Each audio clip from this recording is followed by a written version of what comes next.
Sociedad Colimense de Medicina de Emergencia, capítulo Colima. Hagamos que las cosas sucedan en el capítulo Nayarit. Hagamos que las cosas sucedan en la Sociedad Mexicana de Medicina de Emergencia.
The IFEM Academy is a global initiative by the International Federation for Emergency Medicine. It unifies IFEM's diverse educational activities into a learning mission that supports advocacy for IFEM's vision. This e-learning platform will include courses, webinars, and digital content, co-created with expert global partners, available in multilingual formats. Hello, my name is Dr. Saleh Faris Al-Ali. I'm the president of the International Federation for Emergency Medicine. We would like to bring you information on the IFEM Academy, an exciting development for educating professionals working in emergency care all over the world. Hello, my name is Dr. Fionn Davis, and I'm a past president of the International Federation for Emergency Medicine. I am passionate about education. The IFEM Academy project connects the best of the world's emergency medicine e-learning resources and the best teachers to the staff in hospitals in all corners of the world, filling a big gap for those in greatest need. State-of-the-art, bite-sized learning will underpin more formal webinars and in-person courses. Hello, I'm Dr. Pauline Convocar, the President of the Asian Society for Emergency Medicine and the President-elect of the International Federation for Emergency Medicine. As a faculty member and mentor to emerging leaders, I have witnessed how access to knowledge changes not just clinicians but entire systems. The IFEM Academy brings world-class education to every corner of the globe, ensuring that even in low and middle-income countries, excellence in emergency medicine is achievable. When we invest in the academy, we invest in people. We nurture the next generation of emergency physicians. We sustain growth, and we move together toward equitable, quality emergency care for all. Together, let's make learning truly global with the IFEM Academy. Hey everyone, I'm Dr. Priska Kizito from Uganda. I've spent much of my time helping build emergency care systems and training programs across our country. And I realized that across Africa, many providers that are dedicated to emergency care strain in terms of learning and access to structured, quality, ongoing training. And this is why the IFEM Academy really excites me. It will help connect us in terms of collaboration, enable us to link up to better resources and even collaborate in terms of teaching. This will enable everyone everywhere to access the available resources and empower all clinicians in emergency care across the world. Thank you. Hello, I'm Dr. Martín Torraco, an emergency medicine consultant from Argentina. In many parts of Latin America, getting consistent, high-quality training in emergency medicine can be quite a challenge, especially in low-resource or remote areas like smaller towns, rural communities, or regions with harsh climates. That's why the IFEM Academy is such a brilliant initiative. It brings together trusted, evidence-based learning from around the world and makes it easily accessible to clinicians wherever they are. I really believe this will help strengthen our specialty, support professional growth, and ultimately improve the care we can deliver. IFEM's vision is to provide the emergency medicine go-to resource, which gives equitable access to the world's emergency physicians, nurses, and paramedics. We would value your support.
idioma de México.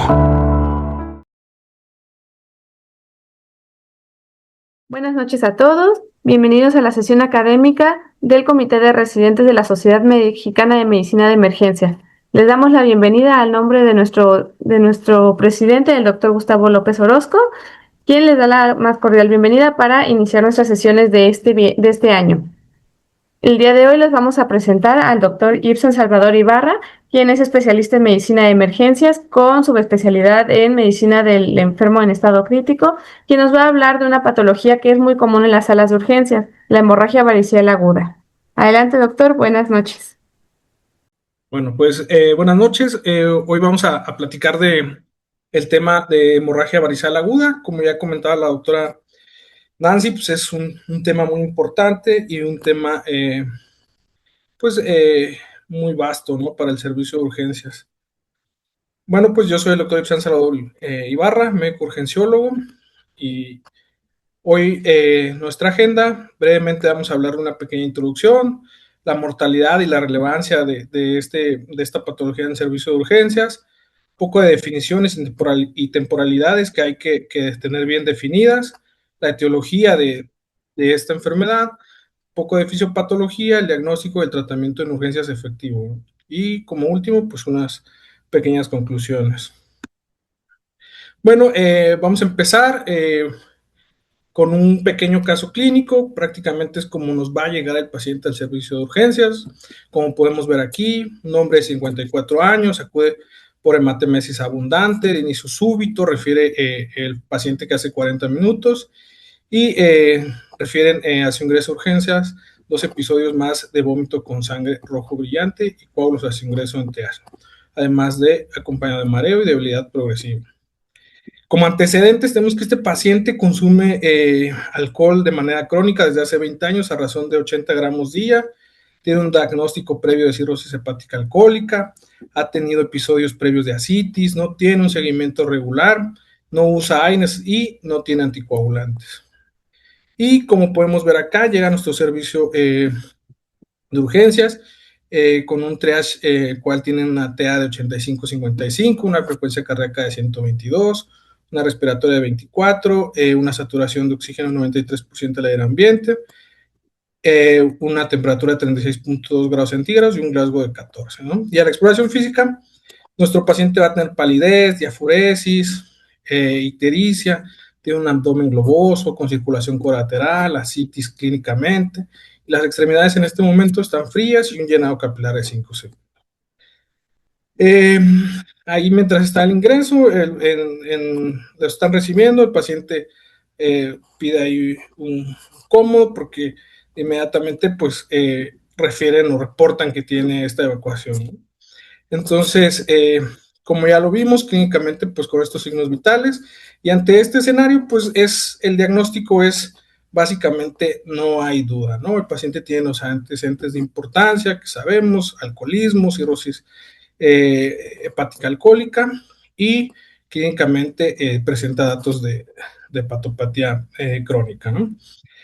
Entonces, como introducción, sabemos que es un sangrado de tubo digestivo alto, ¿no? Y se define alto, ¿por qué? Porque es un sangrado cuyo origen está situado por encima de la unión duodeno-yeyunal, o el llamado ángulo de Treitz, ¿no? Que es un punto donde el duodeno se continúa con el yeyuno. Entonces nos marca la diferencia o nos hace el punto de referencia entre el sangrado de tubo digestivo alto y bajo, ¿no? Entonces este es un sangrado de tubo digestivo alto. Dentro de la mortalidad y la relevancia en urgencias, pues, ¿qué nos interesa? Pues, como importancia clínica sabemos que es una emergencia médica, ¿no? El médico urgenciólogo debe estar preparado para una respuesta inmediata ante un caso como el que vimos. Es una complicación grave de la hipertensión portal y requiere un manejo multidisciplinario urgente. La magnitud de este problema, pues 50% de los pacientes con cirrosis van a desarrollar varices esofágicas. La mortalidad, como podemos ver, hasta las 6 semanas puede ser hasta un 20%, como está reportada. Y los episodios iniciales de hemorragia varicel son mortales hasta en un 20% de los pacientes, ¿no? Entonces, también sabemos que el 60% de los supervivientes van a presentar una hemorragia recurrente durante el primer año. ¿Cómo vamos a definir y cómo es la temporalidad de esta patología? Pues la hematemesis se define como una hematemesis en las últimas 48 horas tras la presentación o una melena persistente, ¿no? Con la última deposición melénica en las últimas 24 horas en un caso conocido o con una clínica de hipertensión portal. Y algo muy importante que tenemos que comprender o definir claramente en qué temporalidad nos vamos a ubicar, ¿no? Aquí tenemos desde un tiempo 0 hasta un tiempo de 48 horas. En este lapso de tiempo nos vamos a estar ubicando en una hemorragia varicial aguda. De 48 horas hasta las 6 semanas se considera que es un episodio de resangrado. Y de 48, ya como subdivisión de este lapso de 6 semanas, de 48 horas a 120 horas se considera un sangrado temprano o muy temprano, de 120 horas hasta las 6 semanas temprano, y más de 6 semanas, pues un sangrado tardío, ¿no? Entonces tenemos que estar conscientes de estos tiempos para saber en qué momento de este episodio de sangrado nos estamos ubicando. Como de otras definiciones, pues tenemos que el sangrado activo se define endoscópicamente cuando se observa un chorro o la supuración de la varice, ¿no? Activo siempre va a ser por medio endoscópico, siempre se va a hacer el diagnóstico por medio endoscópico, visualizando directamente el sangrado. Y el control del sangrado activo se define como el cese del sangrado con estabilidad hemodinámica, o sea que tengamos una presión arterial sistólica mayor o igual a 90 milímetros de mercurio, y una presión arterial media mayor o igual a 60 milímetros de mercurio durante al menos un lapso de 48 horas.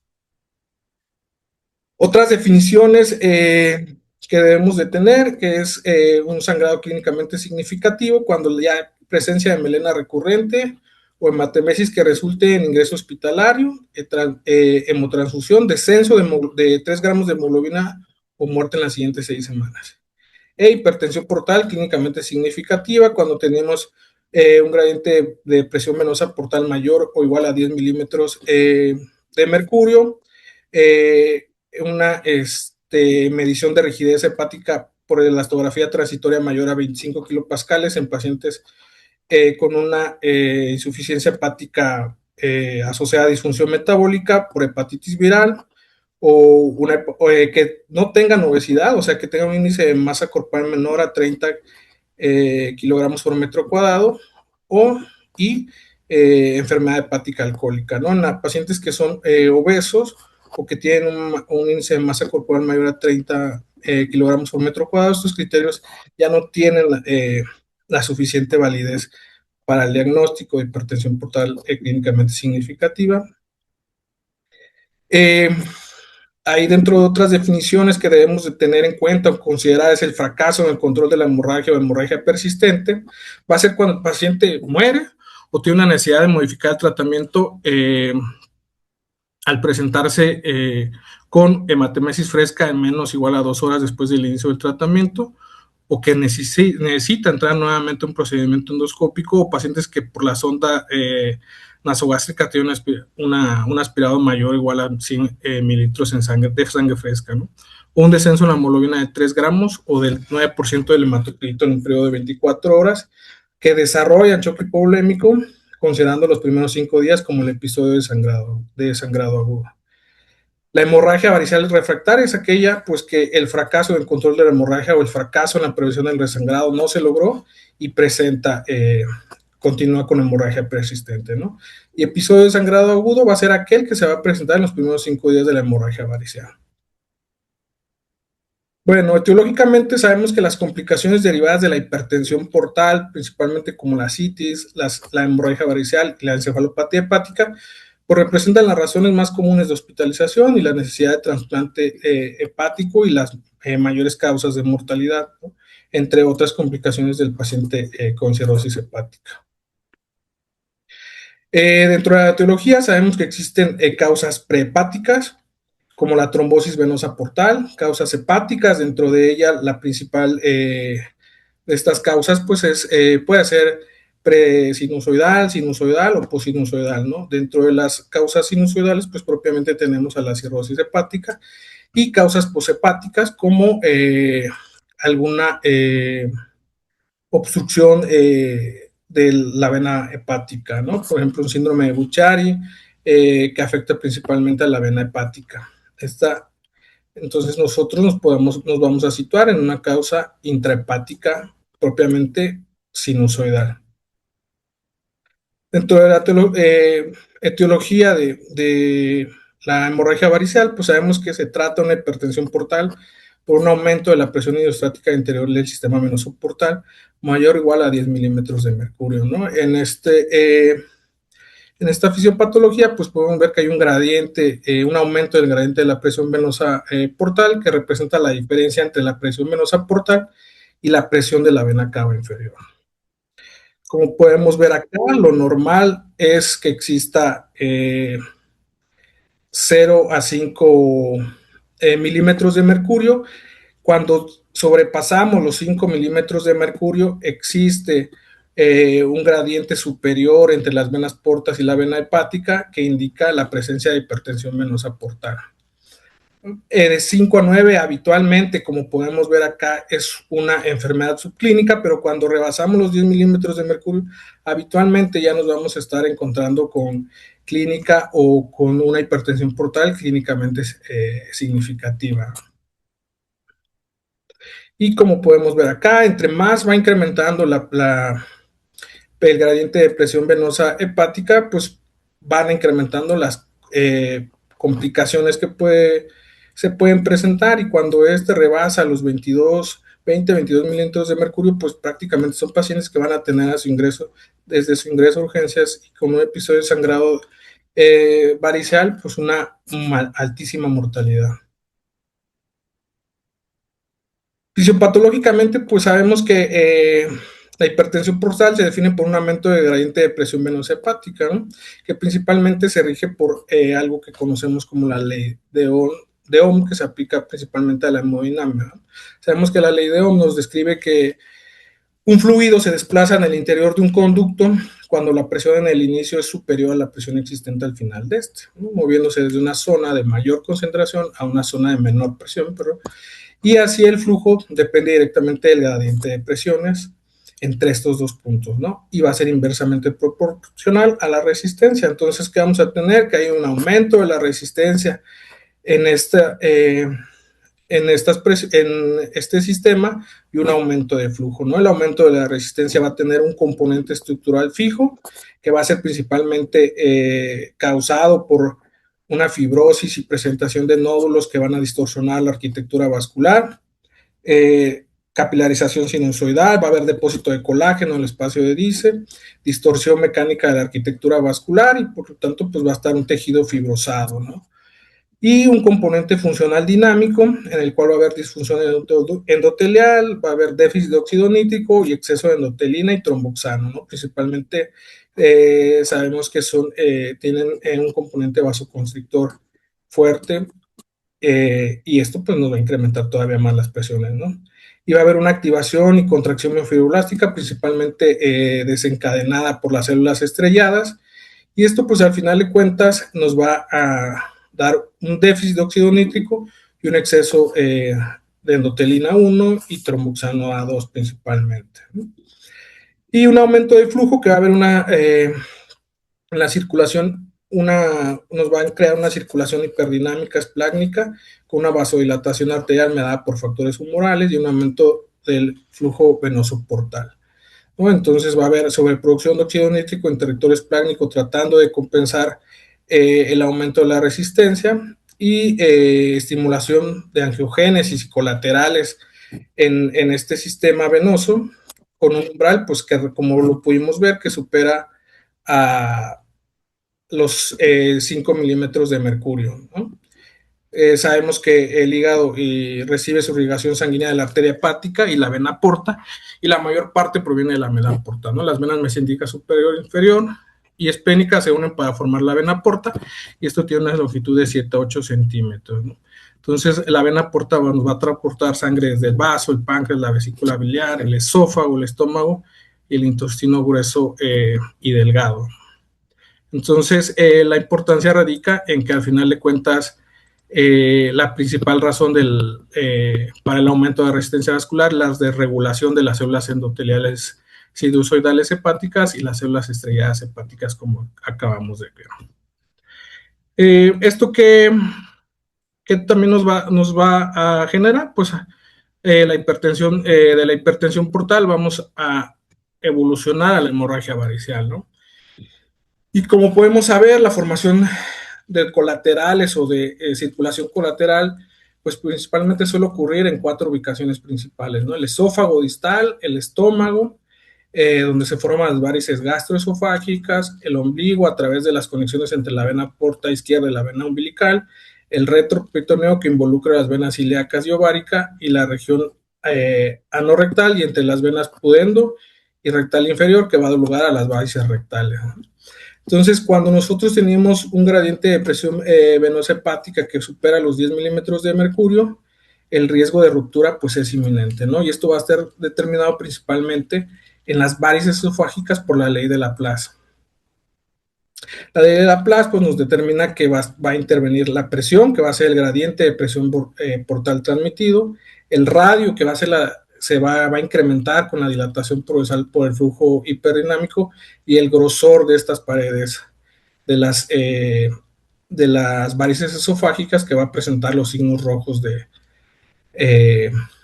sangrado, ¿no? Entonces, al final de cuentas, vamos a estar ante tensión paretal, presión transmural en los vasos sanguíneos, que va a ser la presión intravaricial menos la presión extraluminal, el radio del vaso y el grosor de la pared, ¿no? Y al final de cuentas, ¿qué va a pasar? Va a haber angiogénesis y desvío del flujo hacia las venas gástricas izquierdas, principalmente hacia los vasos mucosos del esófago, y al final de cuentas, mayor presión, mayor radio, disminuye la pared o la pared se ve más delgada, y entonces, ¿qué va a pasar? Que hay un aumento exponencial de la tensión sobre estas varices esofágicas y va a haber un riesgo de ruptura, ¿no? Que se va a traducir en la tensión de la pared igual a la presión intravaricial por el radio de las varices entre el grosor de la pared, ¿no? Y esto nos va a generar, al final de cuentas, como les comentaba, de un gradiente de presión venosa hepática mayor o igual a 10, que va a progresar a la formación de las varices, el crecimiento con este aumento de la tensión de la pared, el riesgo de ruptura cuando ya tenemos un gradiente de presión venosa hepática mayor o igual a 12 milímetros de mercurio, y pues entre más sigan incrementando esta tensión, la presión, disminuyendo el grosor de la pared, pues podemos llegar al riesgo de ruptura de estas varices esofágicas. Entonces, por lo tanto, como les comentaba, la cirrosis hepática nos va a incrementar el gradiente de presión venosa hepática, nos va a formar las colaterales portosistémicas, y al final de cuentas nos va a generar las varices esofágicas y gástricas. Entonces, nuestra evaluación y el diagnóstico, pues tenemos que hacer una anamnesis dirigida, ¿no? Como les comentaba, como vimos en el caso clínico, va a ser un paciente que va a tener antecedentes de hepatopatía crónica, o a lo mejor no va a tener ya como tal el diagnóstico, pero nos va a dar indicios de que tiene una enfermedad hepática crónica, ¿no? Estigmas hepáticos y el antecedente del alcoholismo crónico, episodios previos ya de descompensación, ascitis, encefalopatía, puede tener consumo de AINES también agregado, que eso puede dar a veces un poco de distracción, y también ya más claramente una historia de sangrado varicial previo. El examen físico, pues signos de hipertensión portal, esplenomegalia, circulación colateral ya evidente, ascitis, telangiectasias, ictericia y todos los demás estigmas hepáticos, ¿no? Y puede llegar, como en nuestro caso presentado, pues un paciente con ya con datos de disfunción circulatoria aguda. Y pues bioquímicamente, lo que hacemos en urgencias, ¿no? Los laboratorios básicos, biometría, pruebas de función hepática, de coagulación, de función renal, electrolitos, y pues siempre ya estar ahí preparando casi el apoyo transfusional cuando estamos ante un episodio de hemorragia varicial aguda. Principalmente los signos clínicos de la hemorragia varicela aguda que vamos a tener: hematemesis, como podemos ver, los clásicos pozos de café, hematoquesia y melena, ¿no? Principalmente melena cuando estamos ante un sangrado de 200 a 300 mililitros, un tránsito lento, y podemos tener rectorragia, sí, ante un episodio que sea un sangrado muy abundante, ¿no? Con más de 1000 mililitros en un corto periodo de tiempo, o una pérdida mayor o igual a 30 a 40% del volumen sanguíneo total, o 150 o 200 mililitros por hora sostenido, ¿no? Entonces, puede haber rectorragia en el sangrado varicela agudo, sí, es excepcional, pero sí podemos tener un episodio de rectorragia. ¿Qué otra cosa tenemos que saber? Pues al final de cuentas, endoscópicamente sabemos que las varices esofágicas y gástricas se clasifican, ¿no? Las gástricas, principalmente los endoscopistas usan la clasificación de Sarin, que se basa del 1 al 2 cuando son esofagogástricas, y 1 y 2 gástricas aisladas, ¿no? Las que más nos van a importar, o la que nosotros más o menos tenemos que tener en mente, pues son la clasificación de Baveno, porque las guías se basan en clasificar o el tratamiento de acuerdo a esta clasificación. Pequeñas van a ser aquellas que tienen menos de 5 milímetros, mínimamente elevadas por encima de la superficie mucosa esofágica, y grandes aquellas que están en más de 5 milímetros, ¿no? Ocupa más de un tercio de la luz esofágica. Y todo lo que está en esta zona de penumbra entre el más de 5 y menos de 5, pues va a ser mediana, ¿no? Y va a ser unas venas tortuosas que ocupan menos de un tercio de la luz esofágica. En esto sí tenemos que tener atención, porque más que nada en esto se va a basar el riesgo de resangrado en el que nosotros vamos a tener, o que va a tener nuestro paciente, y que nosotros tenemos que tener en mente, ¿no? A mayor grado, pues mayor tensión parietal, mayor riesgo de ruptura y mayor probabilidad de hemorragia o persistente, ¿no? También existe la clasificación de Agradi, pero básicamente las guías se basan en la clasificación de Baveno. ¿Qué otra cosa tenemos en mente? Pues a los urgenciólogos nos gusta, ¿no?, clasificar las cosas, y es como se debe de hacer. Sin embargo, tenemos una batería importante de escalas diagnósticas para el sangrado de tubo digestivo alto. Sin embargo, hay que tomar en cuenta que la mayoría de estas escalas o las validaciones de estas se hicieron con sangrado no variceal, ¿no? Y de ahí se han intentado traspolar a la hemorragia varicela aguda, ¿no? Clásicamente, la escala de Glasgow, AIM 65 y Roca preendoscópica o posendoscópica, ¿no?, cuando se completó. ¿Qué pasa con estas escalas, o qué es lo que llama la atención de ellas? Pues es que no tenemos un rendimiento diagnóstico adecuado, ¿no? No hay ninguna que nos diga tenemos una buena predicción o pegada a lo mejor que podamos tener, ¿no? En aquellos que van a Glasgow para transfusión, tiene un área bajo la curva de 0.83 con una sensibilidad de 84.2, pero una especificidad de 66.7%, ¿no? AIM 65 para mortalidad tiene un área bajo la curva de 0.71, pero sensibilidad de 42.9 y una especificidad de 87.5. Y Rocal pues tiene para predecir resangrado 0.59 de área bajo la curva, y endoscópica de 0.51. Limitado rendimiento. Entonces no hay una escala que nos dé ese rendimiento adecuado o preciso, ¿no? Glasgow es mejor predictor de densidad de transfusión temprana, AIM 65 superior para predicción de mortalidad hospitalaria, y Rocal ahí nos da un mejor rendimiento o un rendimiento limitado, pero para resangrado y endoscopia temprana. Y pues también siempre queremos predecir qué paciente tiene mayor mortalidad en aquellos que ingresan con sangrado de tubo digestivo, y lo que se ha comparado más es la escala de Child-Pugh y la escala de Mell, ¿no? El rendimiento comparativo entre estas dos escalas, pues Child-Pugh supera ligeramente en predecir mortalidad a corto plazo con un área bajo la curva de 0.85 y Mell de 0.78, ¿no? Por lo tanto, Child-Pugh es superior para predecir mortalidad. A corto plazo, para mortalidad intrahospitalaria tiene menor precisión Child-Pugh y un poco más de precisión a escala de Mel, ¿no?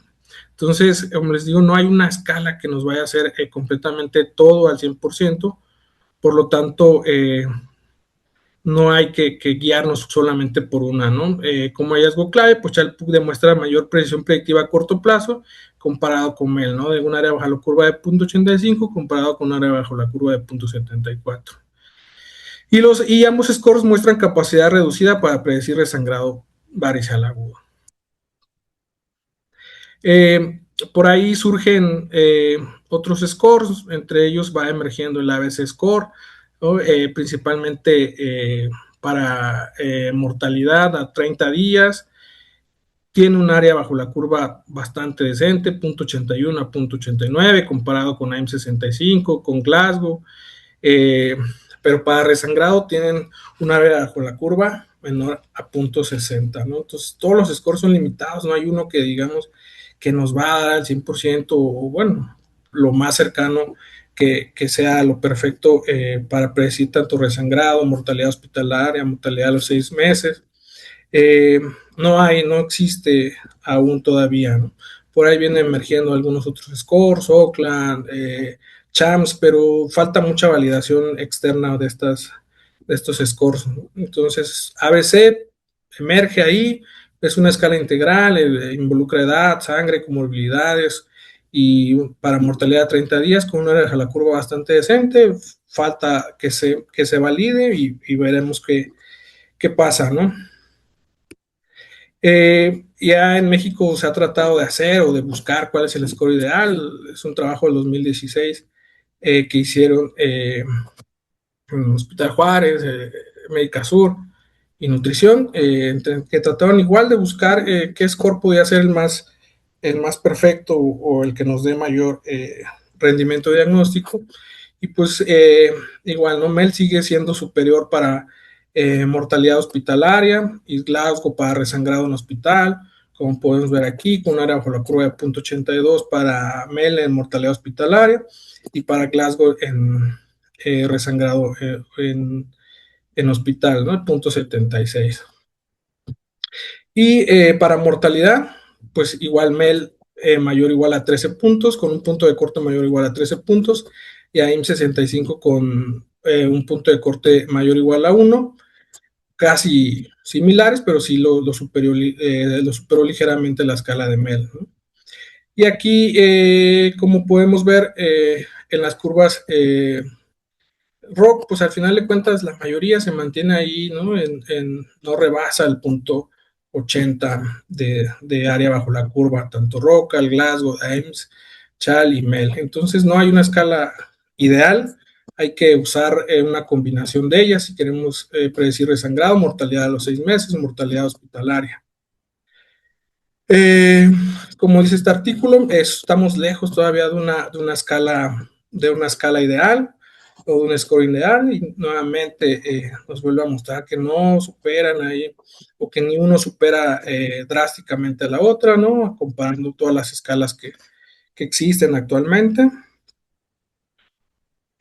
Y pues nuevamente, ya en una revisión sistemática, al final de cuentas, Child-Pugh, AIM65, MEL, ROCA, Glasgow, en mortalidad hospitalaria, pues podemos ver que hay ligeramente, como les decía, Child-Pugh tiene ahí el primer lugar. En predecir mortalidad también, ahí también ligeramente MEL, pero va atrás de Child-Pugh. Para predecir resangrado a nivel hospitalario, ligeramente ROCA, pero pues como podemos ver aquí, no tienen un rendimiento ideal, no supera uno de una ventaja muy considerable al otro. Ya como manejo, como nuestra evaluación inicial que tenemos que hacer en urgencias o nuestras metas de reanimación, pues ya se ha abogado en las guías de práctica clínica, ya es sabido que tenemos que guiarnos por unas metas de reanimación restrictiva, ¿no? Prioridad hemodinámica, ya sabemos, accesos de gran calibre y un cardiomonitoreo, ¿no? Proteger la vía aérea en caso de una hematemesis masiva que comprometa la vía aérea, o en casos de encefalopatía que tengan riesgos de broncoaspiración del paciente. Y nuestras metas terapéuticas pues van a ser esto, ¿no? Una presión arterial media mayor o igual a 60 milímetros de mercurio, con una hipotensión permisiva, una presión arterial sistólica entre 80 y 90 milímetros de mercurio, un gasto urinario mayor o igual a 40 mililitros por hora y una PVC entre 5 a 12. Principalmente cristaloides balanceados va a ser nuestra solución que vamos a usar, lactato de Ringer, Harman, Plasmalay, en lugar donde los tengan, pero no hay una superioridad en alguna de estas tres, ¿no? La que tengan está bien. Evitar sobrecarga, exceso de volumen, sabemos que aumenta la presión portal y esto que va a hacer nos aumenta el riesgo de resangrado. Nuestro soporte transfusional y nuestra farmacoterapia de precisión, ¿no? Como sabíamos, una restricción transfusional. Nuestra meta de hemoglobina va a ser de 7 a 8 con un hematocrito de 21 a 24, ¿no? Una estrategia restrictiva previene el aumento de la presión portal y va a disminuir el resangrado y mejorar la supervivencia. Aquellos que tienen enfermedad cardiovascular se puede considerar todavía como 8 de meta, pero las guías prácticamente dicen 7, ¿no? 7 y 8 apuntando a enfermedad cardiovascular. Plaquetas, cuando hay menos de 50,000, tampoco ha generado o ha habido una evidencia considerable o de supervivencia, ¿no? No se recomienda la transfusión de plaquetas, de fibrinógeno. También la guía nos dice, pues cuando esté menos de 100 puede usarse o no puede usarse, pero que esto genere o que nos vaya a causar un incremento en la supervivencia, pues tampoco, ¿no? Y al final de cuentas, pues sabemos que los pacientes tienen niveles aumentados de factor de von Willebrand, ¿no? En la cirrosis hepática es un fenómeno marcado por la disfunción endotelial y el aumento de la liberación por las células endoteliales activadas. Por lo tanto, entonces, tampoco es una indicación certera usar plaquetas, fibrinógeno, plasma, no es soluciones y nuestra sangre. Lo que sí tenemos que utilizar, lo que sí debemos de tener en mente son nuestros fármacos vasoactivos, ¿no? Principalmente terlipresina o trótide, ¿no? Lo que tengamos en nuestro medio. Terlipresina, pues sabemos que es un análogo sintético de vasopresina, estimulación de receptores beta 1 del músculo liso vascular, causa vasoconstricción selectiva en la circulación esplánica y una reducción significativa del flujo sanguíneo portal. Y el octrótide, pues es un análogo sintético de la somatostatina, de acción prolongada, causa inhibición de hormonas vasodilatadoras, efecto vasoconstrictor directo esplácnico y una reducción de la presión portal y varicial, ¿no? Y con un objetivo común van a tener la reducción de la presión portal para controlar el sangrado y facilitar la hemostasia endoscópica, ¿no? Como podemos ver aquí, tampoco es el tratamiento definitivo, solamente una serie de pasos que tenemos que hacer o que tenemos que seguir para lograr el control definitivo del sangrado.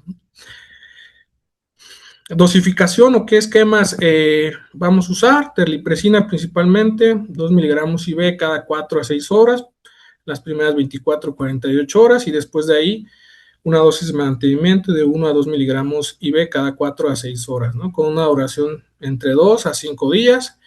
El octrótide de 50 microgramos IV en bolo y una dosis de mantenimiento entre 25 a 50 microgramos por hora en infusión, ¿no? Hasta 5 días. ¿Qué tenemos de tener en cuenta o qué podemos o cómo podemos también elegir qué tipo si tenemos los dos medicamentos a la mano, pues cuál elegimos? Pues tomar en cuenta al final de esto los eventos adversos, ¿no? La terlipresina, pues sabemos que puede causar isquemia, arritmias, hipertensión, dolor torácico, abdominal, diarrea, hiponatremia. Y el octrótide, hiperglucemia, bradicardia, dolor abdominal, náuseas y es mejor tolerado en general, ¿no? Nuestros criterios de selección, pues vamos a ver si estamos ante un paciente con enfermedad cardiovascular grave, tiene cardiopatía isquémica, arritmias, la glucosa en los pacientes diabéticos, cómo está la función renal, la función hepática, y de acuerdo a eso, pues podemos, digo, si tenemos los dos, podemos elegir cualquiera de las dos, ¿no? Va a ser comorbilidades del paciente más nuestra disponibilidad farmacológica. Ahora, ¿qué pasa si nosotros pues no tenemos o cuál es mejor medicamento si nada más tenemos uno, ocreotide o terlipresina? Pues la verdad es que tampoco hay un beneficio que incline hacia uno, ¿no? Terlipresina, ocreotide, la verdad es que prácticamente son similares, tienen el mismo efecto en el control del sangrado, tienen la misma efectividad terapéutica, por lo tanto no hay una inclinación hacia uno en otro. Digo, si tomando en cuenta nuestros efectos adversos, al final de cuentas, si no tenemos uno, pues no nos puede detener estas contraindicaciones, ¿no? Y podemos ver aquí en la imagen de Kaplan-Meier, pues al final de cuentas no hay una superioridad de terlipresina o ocreotide en cuanto a la mortalidad, ¿no? Entonces podemos usar cualquiera de los dos. En cuanto a eficacia comparativa, tasas similares entre terlipresina y ocreotide, como les comentaba. El resangrado 5 días, no hay diferencia significativa entre uno y otro también. Entre mortalidad hemostática, también la eficacia es comparable. Y solamente los efectos adversos son más inclinados hacia la terlipresina, ¿verdad? Pero pues si no tenemos otra, ni modo, tenemos que hacer algo para controlar el sangrado, ¿no? La terlipresina se apunta ahí como el agente vasoactivo de primera línea, pues por las guías tanto Baveno como la americana, pero por la justificación de que tiene una reducción de la mortalidad y prevención del síndrome patorrenal.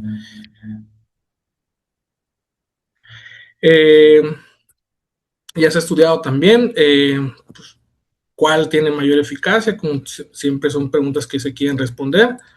Entonces, la eficacia de la terlipresina no ha sido superior a la de la ocreotide como terapia adyuvante para el control de la hemorragia por varices esofágicas, ¿no? Y también aquí, como podemos ver, en el hospital de Puebla también ya se intentó buscar diferencia y es una efectividad comparable en ambos grupos, ¿no? Seguramente inclinada hacia la terlipresina por los efectos adversos más frecuentes. Pero bueno, no tenemos terlipresina, no tenemos ocreotide y tenemos terlipresina y no queremos nuestros efectos secundarios. Pues, ¿qué podemos hacer? Abreviar la duración, ¿no? También se ha visto ya que tienen resultados similares a la duración estándar, ¿no? En resangrado a los 5 días, en la mortalidad a los 5 días, en la tasa de resangrado a los 42 días y en la mortalidad a los 42 días. Abreviar la duración de esta terapia de 5 días a 2 días ha sido una medida bastante funcional, entonces esa puede ser nuestra opción, ¿no? Tenemos ocreotide y queremos evitar los efectos adversos de la terlipresina, podemos abreviar la duración de la terlipresina. Y podemos ver que al final de cuentas, entre duración mayor o igual a 2 días, pues no hay ninguna diferencia tampoco, ¿no? Entre el resangrado y la mortalidad. Entonces, si estamos ante un riesgo, un paciente cardiópata que tenga riesgo de nuestros efectos adversos, pues tratar de darlo menor, en un tiempo más breve, ¿no? O acortar nuestra terapéutica. ¿Qué otro paso es importante también? Nuestra profilaxis antibiótica. Nuestra profilaxis antibiótica también forma parte de los pilares del tratamiento de la hemorragia variceal aguda. La justificación clínica, pues es que tiene una reducción crítica, ¿no? Disminuye significativamente las tasas de infección, de translocación bacteriana, del resangrado y la mortalidad global, ¿no? Principalmente en aquellos pacientes con cirrosis hepática Child-Pugh 0. y previene la bacteremia, la peritonitis bacteriana espontánea, las infecciones urinarias y las neumonías. Nuestro tratamiento de elección, sabemos que ya se inclina más hacia la ceftriaxona, pero si no tenemos ceftriaxona, pues norfloxacino sería otra opción, pero idealmente ceftriaxona, ¿no? 1 gramo IV cada 24 horas, y si no, pues 400 miligramos de norfloxacino cada 12 horas por vía IV. Principalmente norfloxacino en Child-Pugh A. Si es Child-Pugh B o C, pues se prefiere ceftriaxona. No dejarlo más allá de 7 días, 5 días preferentemente. Una vez que se haya resuelto el evento de la hemorragia y se haya suspendido el agente vasopresor, es un punto también ideal para suspender el tratamiento antibiótico. Y pues nuestra endoscopia precoz y la estabilización, ¿no? Lo que al final de cuentas es el tratamiento final o el tratamiento definitivo. Tras una estabilización hemodinámica previa, ya transfundimos a nuestro paciente, ya iniciamos nuestros fármacos vasoactivos, nuestra profilaxis antibiótica, y vamos a buscar que ese paciente entre en un momento ideal de endoscopía en un periodo menor o igual a 12 horas, ¿no? Y ya se ha visto, pues al final de cuentas, que tiene una reducción significativa de la mortalidad a corto plazo. Si no es posible meterlo dentro de este periodo de 12 horas, pues bueno, podemos llegar más allá, 24 horas, que este paciente en endoscopía. El principal punto de equilibrio que nos va a decir, que nos va a hacer pasar el paciente a endoscopia, pues es principalmente la estabilización, ¿no? Un paciente se tiene que estabilizar y posteriormente buscar la endoscopía. Dentro de nuestro manejo endoscópico en falla terapéutica, como resangrado y para terapias puente, pues tenemos, como mencionamos, nuestros criterios de falla terapéutica, hematemesis mayor o igual a 100 mililitros en un periodo menor o igual de 2 horas, post tratamiento, ya pasó endoscopía y el paciente sigue con sangrado fresco ahí por nuestra sonda, descenso de hemoglobina mayor a 3 gramos por decilitro en 24 horas, desarrollo choque hipovolémico, se sigue esperando más de 100 mililitros.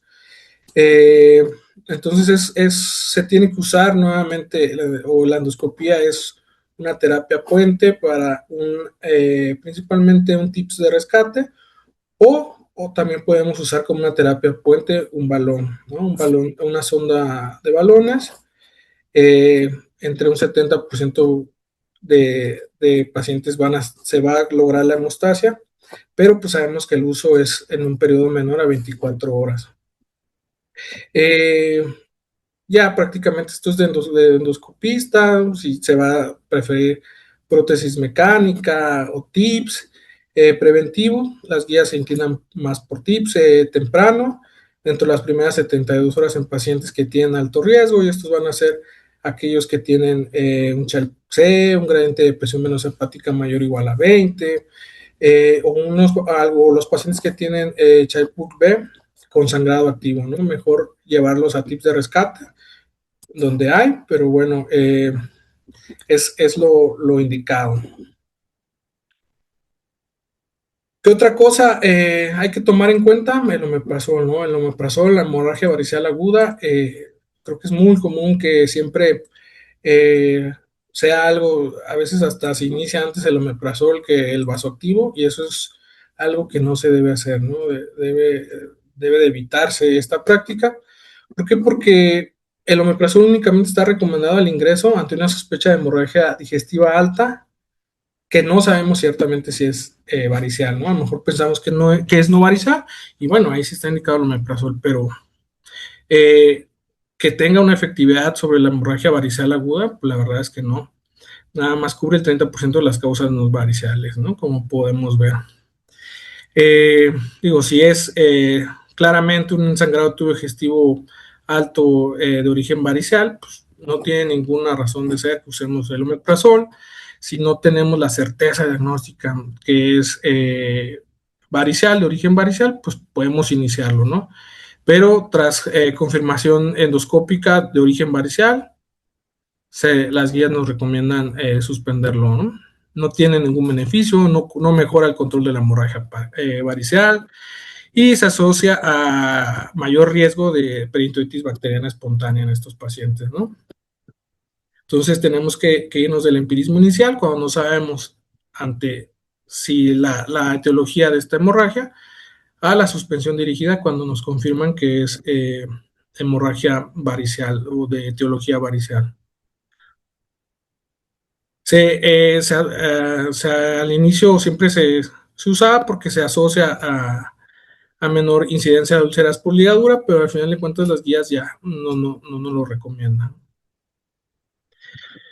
Algo bien común también que vemos en los servicios de urgencias, que me ha tocado ver en particular, pues es el uso de sucralfato y algún otro tratamiento más, ¿no? La verdad es que no están recomendadas, no hay que hacer uso de estas terapias farmacológicas porque pues, el sucralfato está excluido completamente de las guías, ¿no? El ácido tranexámico también, ahí intentando mejorar este sangrado, pues tampoco no recomendado rutinariamente, mayor riesgo tromboembólico sin mejoría de la mortalidad. Y debemos de tomar en cuenta que el sucralfato es un complejo de sacarosa, sulfato más hidróxido de aluminio. En un medio ácido como el del estómago, se polimeriza y forma un gel viscoso y adherente, ¿no? ¿Y qué va a pasar? Que si nosotros le damos sucralfato a estos pacientes, pues que al final de cuentas, si nuestra terapia definitiva, nuestra terapia que va a detener ese sangrado es la endoscopía, pues vamos a reducir la visibilidad directa del endoscopista ahí a la hora de tener o detener el sangrado. Puede cubrir los coágulos, los estigmas de sangrado, los puntos activos y no va a dejar establecer bien el diagnóstico y la clasificación de estas varices esofágicas. Y también va a dificultar la distinción entre lesión varicial y no varicial en el caso en que así sea, ¿no? Entonces, no hay que usar sucralfato ni ácido tranexámico, no están indicados.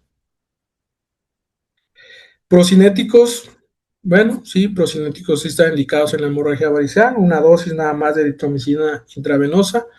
Las guías nos marcan 250 miligramos IV o metoclopramida 10 miligramos IV, ¿no? En esto, ¿no? En una ventana terapéutica entre 20 minutos a 120 minutos máximo antes de la endoscopía, ¿no? Posterior a la endoscopía no tiene ya ninguna razón de ser. Sabemos que es un agonista del receptor de la motilina que induce contracciones antrales similares a la fase 3 del complejo motor migratorio y va a acelerar el vaciamiento gástrico, ¿no? Pero solamente una dosis. ¿Y qué va a hacer al acelerar el vaciamiento gástrico? Pues va a mejorar la visualización de las zonas de hemorragia, va a tener un incremento significativo en la calidad de visualización de la mucosa gástrica durante la endoscopía, menos endoscopías, porque obviamente si deja ver mejor al endoscopista va a hacer mejor o va a ligar completamente esas varices y menos requerimiento transfusional, pero hay menos sangrado, reducción de estancia hospitalaria y procedimiento más corto y eficaz, ¿no? La palabra recomendación, especialmente útil en pacientes con sospecha de sangre o coágulos en el estómago, y esto pues al final de cuentas, como vemos, para la optimización visual y el rendimiento endoscópico diagnóstico. Y ya casi, por último, pues nuestra terapia de rescate que tenemos casi siempre en urgencias, ¿no? Lo que habitualmente nos saca de apuros ahí en urgencias, no tenemos endoscopía a la brevedad o el paciente pasó endoscopía y sigue resangrando, pues ¿qué vamos a hacer uso? Pues de la famosa sonda de Seixtecan, ¿no? O también por ahí la sonda de Minnesota. La diferencia entre nada más la Minnesota tiene un lumen más, que nos va a este cuarto lumen pasa por encima del balón esofágico y nos va a poder, se puede hacer una aspiración esofágica e ir observando el sangrado, ¿no? Pero prácticamente son similares. Sabemos que es una terapia de rescate o puente. Su función crítica es el control temporal de la hemorragia masiva e incontrolable cuando las opciones tanto endoscópicas y farmacológicas fallan o en lo que nos llega nuestra terapia endoscópica, pues es nuestra terapia de rescate, ¿no? Se debe usar ante casos de hemorragia refractaria, un sangrado varicial persistente tras ligaduras, escleroterapia y vasoactivos, como medida de estabilización temporal entre un puente a TIPS o una reendoscopía cuando es un episodio de sangrado persistente, o, como en muchos lugares, en entornos de recursos limitados, ¿no? No está a la mano radiología intervencionista, endoscopía, entonces pues vamos a hacer uso de nuestra sonda de balones, ¿no? ¿Qué contraindicaciones tiene la colocación de esta sonda? La cirugía gástrica previa, la estenosis esofágica, las úlceras activas y la perforación esofágica sospechada, ¿no? Ante estas situaciones, estos escenarios clínicos, pues no lo vamos no podemos hacer uso de esta sonda, ¿no? Y habitualmente cuando se va a hacer uso de ella, pues tenemos que tener una vía aérea protegida, ¿no? Es imperativa antes de la inserción de esta sonda, y principalmente en pacientes pues, que ya llegan con datos de encefalopatía también. Sabemos que estas medidas previenen la aspiración, hay que hacer un vaciamiento gástrico previo, monitoreo continuo, y pues obviamente lo tiene que hacer alguien que ya tenga un grado de expertise.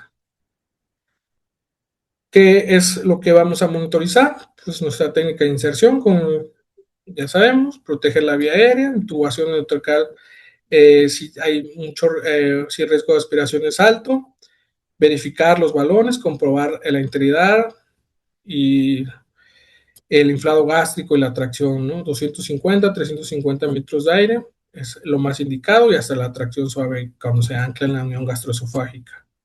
Nuestro control radiológico para confirmar que ese balón que ese balón gástrico esté en su lugar antes de continuar o inflar el otro balón, puede darnos riesgo de aspiración, ¿no? Y eso pues también es algo grave. Nuestro balón esofágico pues tiene que estar en una presión entre 30 a 40 milímetros de mercurio, ajustado mediante manómetro idealmente o obligatoriamente. Si el sangrado es persistente, pues vamos a tener que hacer uso de él, ¿no? Hay que hacer un control horario del balón esofágico, sabemos 30 a 40 milímetros es lo que se va a usar. Idealmente hay que tener un periodo menor a 18 horas, 24 horas, ahí como máximo, pero vigilándolo, ¿no? Hay que prevenir la necrosis esofágica, desinflado del balón esofágico 30 minutos cada 12 horas o 5 milímetros cada 3 o 4 horas. Hay que hacer una limpieza faríngea y gástrica continua. Y como les comentaba, el uso ideal es 24 horas, un límite de 72 horas, pero con una vigilancia continua, ¿no? Con una vigilancia, un desinflado del balón esofágico periódico que nos haga ir observando que el sangrado vaya disminuyendo. Entonces hay que hacer una observación, 3-4 horas, desinflar 5 milímetros cada 3 a 4 horas hasta alcanzar una presión de 15 a 20 milímetros de mercurio y que no haya presencia de sangrado. Se puede desinflar completamente el balón esofágico y mantener vigilancia por 1 a 2 horas. Si no hay sangrado, se puede retirar, ¿no? Se procede al desinflado del balón gástrico y posteriormente al retiro final. Hay que prevenir las complicaciones críticas, como les mencionaba, la necrosis esofágica cuando vamos a exceder los 40 milímetros de mercurio.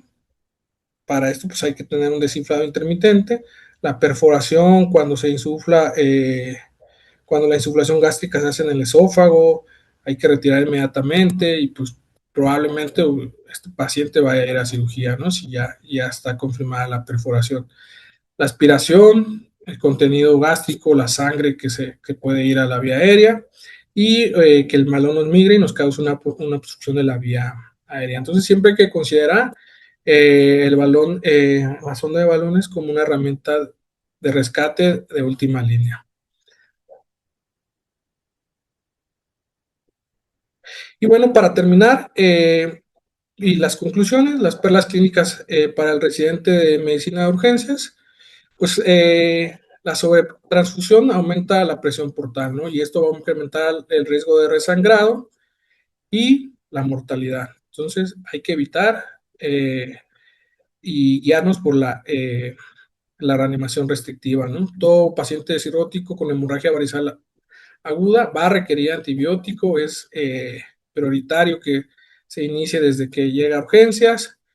TIPS precoz reduce el resangrado en pacientes con Child-Pugh-C. Sabemos que estos pacientes desde que ingresan con hemorragia varicela aguda tienen un muy alto grado de resangrado y de muerte. Entonces hay que ir pensando en que al final de cuentas va a necesitar una terapia de rescate, ¿no? O principalmente un TIPS. El inhibidor de la bomba de protones no va a sustituir a los vasoconstrictores, entonces si ya sabemos que es varicela, no tiene sentido que lo usemos. Iniciar vasoconstrictor inmediato, terlipresina o crótida, desde que ingresa con sospecha clínica de terapia de hemorragia varicela aguda. Y recordar que tiempo es igual a presión portal y esto es igual a mortalidad.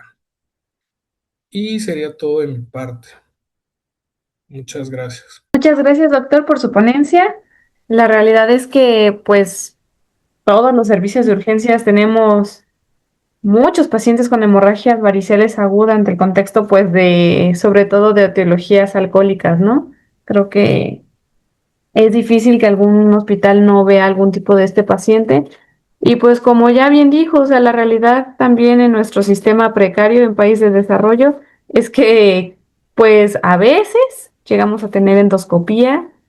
La realidad es que muy pocas unidades hospitalarias tenemos pues endoscopía en todos los turnos, a veces que ya salió de vacaciones, que se descompuso la torre, que ahorita ya no hay para el material, o en algunos hospitales solo son endoscopías diagnósticas, ¿no? Porque no hay material para hacer las terapéuticas.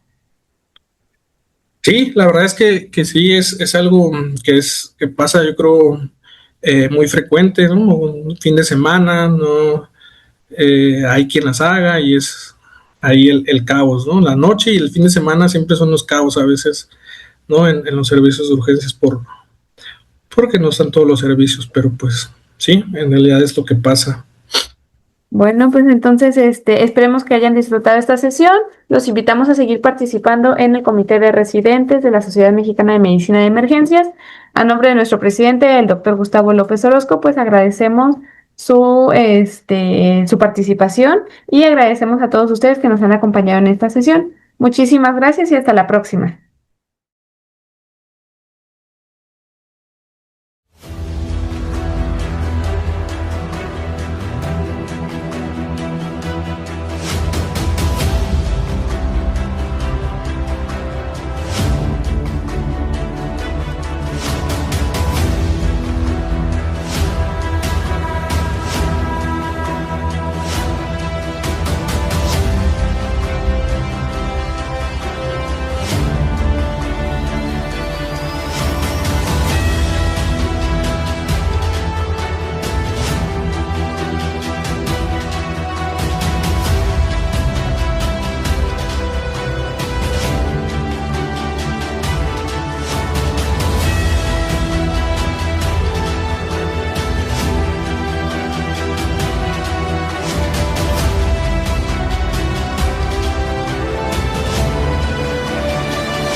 Michoacán, el alma de México.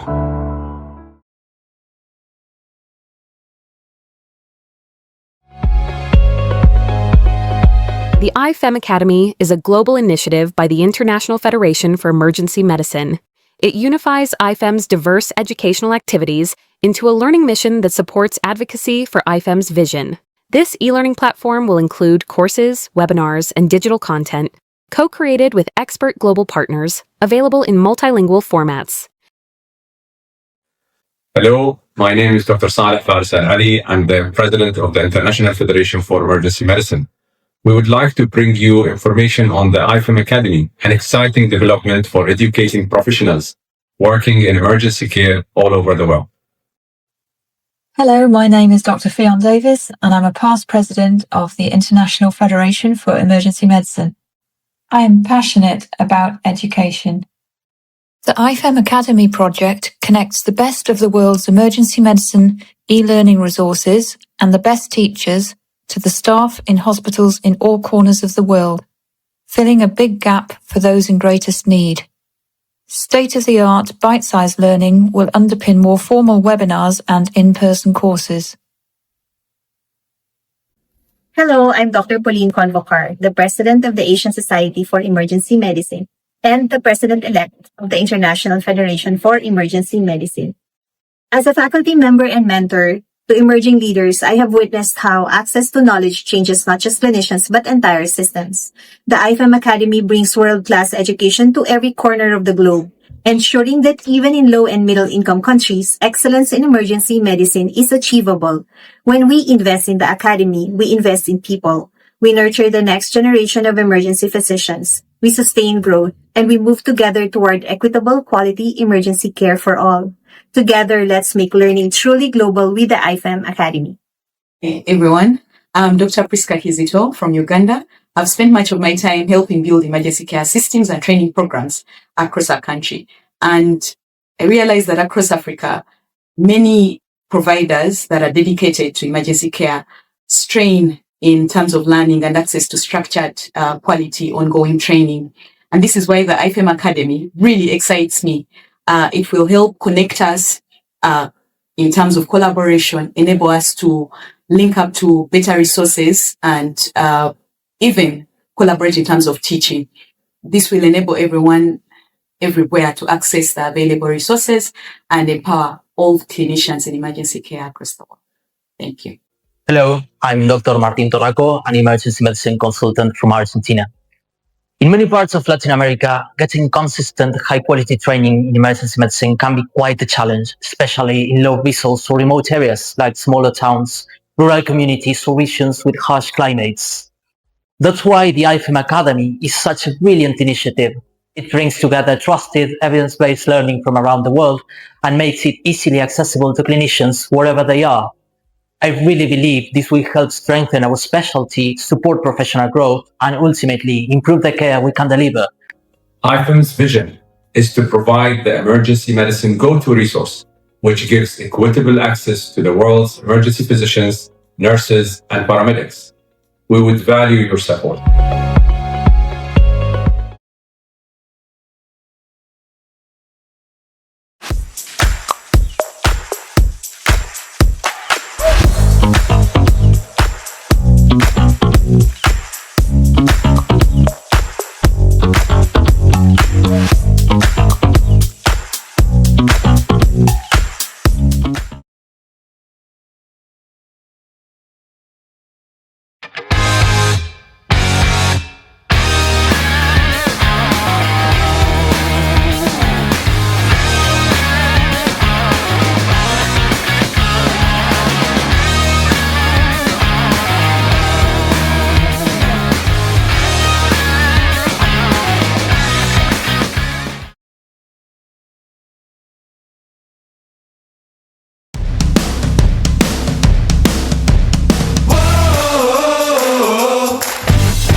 sucedan en la Sociedad Colimense de Medicina de Emergencia, capítulo Colima. Hagamos que las cosas sucedan en el capítulo Nayarit. Hagamos que las cosas sucedan en la Sociedad Mexicana de Medicina de Emergencia.